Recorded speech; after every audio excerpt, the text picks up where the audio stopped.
હમ ઘણા ટૂંકા કોતરા કે અન્ય કચરો મિશ્રણ થાય છે. પવન વડે કે હવા ફૂંકીને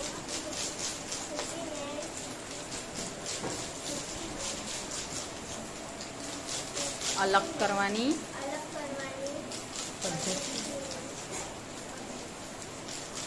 ઉકણવું. બરાબર.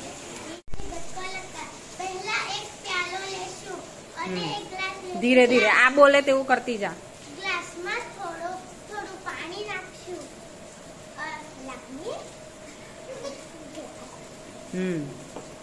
અને તેમાં થોડી રીંગણી નાખશું. થોડું આ બી નાખો. સરસ. પ્રથમ મિશ્રણને થોડા સમય પ્યાલામાં સ્થિર રહેવા દો. આથી રેતી નીચે તળિયે બેસી જશે. આ પદ્ધતિને નિક્ષેપણ કહે છે.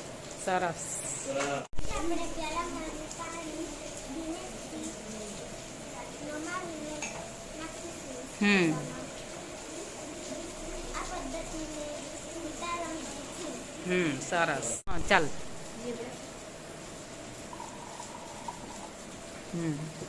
બોલતી જા. સંતૃપ્ત દ્રાવણ ચોક્કસ તાપમાને જે દ્રાવણમાં દ્રાવ્ય પદાર્થ વધુમાં વધુ ઓગળેલ હોય અને હવે પછી દ્રાવણ ઓગળી ન શકાય તેને સંતૃપ્ત દ્રાવણ કહે છે.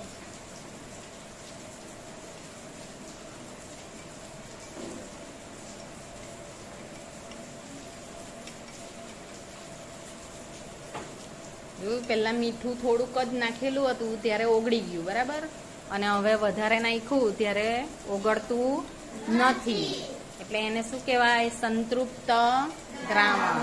બરાબર, સરસ.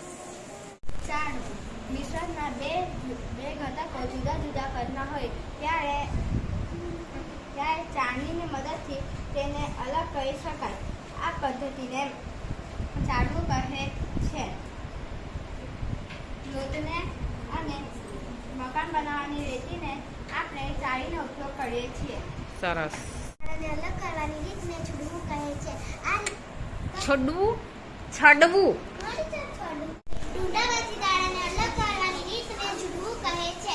આ રીતને દાણામાંથી કાઢવા માટે અલગ કરવા માટે તેને ઝૂડવા પડે છે.